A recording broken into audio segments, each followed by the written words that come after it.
Myriam, pour saluer l'ouverture d'un lieu dédié à la photographie, un lieu important. Ouais, un lieu qui vous intéresserait maintenant. Vous bah êtes mis à la photo. Je fais des photos.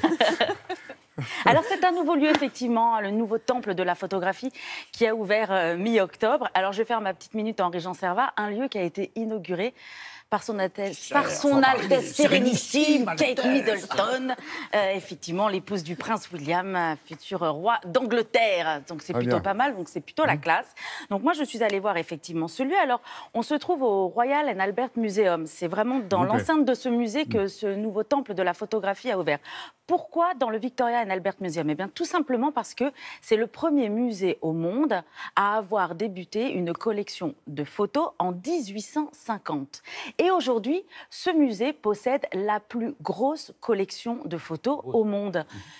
Donc, effectivement, ils ont ouvert ce musée mi-octobre. Une première exposition a vu le jour.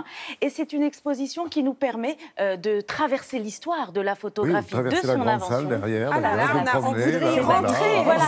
Et ce qui est génial aussi, c'est que non seulement il y a des photographies, mais en plus, il possède des centaines d'appareils photos depuis 1860. Donc, c'est vraiment devenu un temple de la photographie incontournable à Londres. Je vous propose d'y aller tout de suite.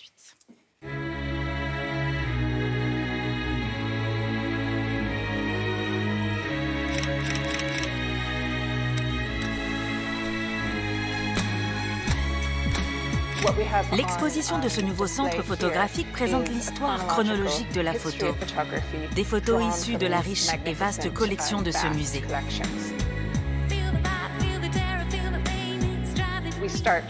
Nous débutons le parcours avant que l'invention de la photographie ne soit officielle. D'abord avec le français Louis Daguerre en 1839,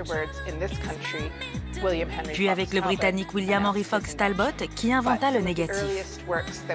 Mais le précurseur en matière de technique photographique est bien sûr Nicéphore Niepce, comme on peut le voir ici, avec ce dessin reproduit sur une plaque d'étain. Une autre pionnière en matière photographique, c'est Anna Atkins, considérée comme la première femme photographe de l'histoire. Botaniste de métier, elle utilisait le procédé du cyanotype pour son travail. Nous nous sommes également intéressés à la photographie à travers le prisme des collectionneurs, et notamment la collection du poète anglais Chauncey R. Townsend, qui a fait don en 1868 à ce musée d'un joli patrimoine photographique. Une collection qui montre à quel point la photographie a suscité très tôt un vif intérêt artistique. Autre travail intéressant, celui d'Edward Whitbread. À la fin du 19e siècle, la photographie lui permettait d'étudier, entre autres, le mouvement des animaux.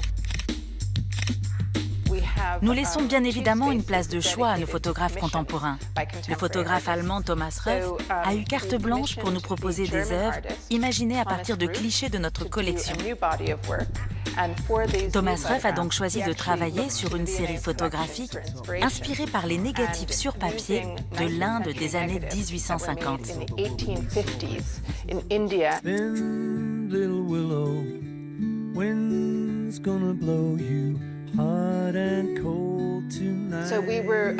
Nous sommes également très heureux de présenter une série de clichés offerts par la famille McCartney.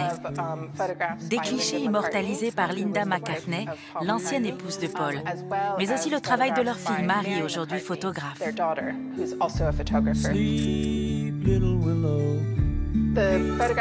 Linda McCartney aimait photographier ceux qui étaient dans la lumière, comme le montre ce cliché de Jimi Hendrix, mais aussi les moments d'intimité au sein de sa propre famille.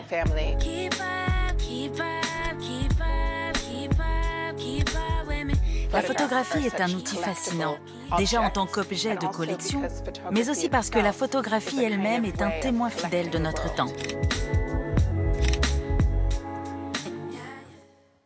Alors évidemment, ce fond photographique va tourner, et en plus, l'espace de ce nouveau centre va doubler dès l'année prochaine. C'est une bonne nouvelle. Un rendez-vous incontournable à Londres. Merci Mimi.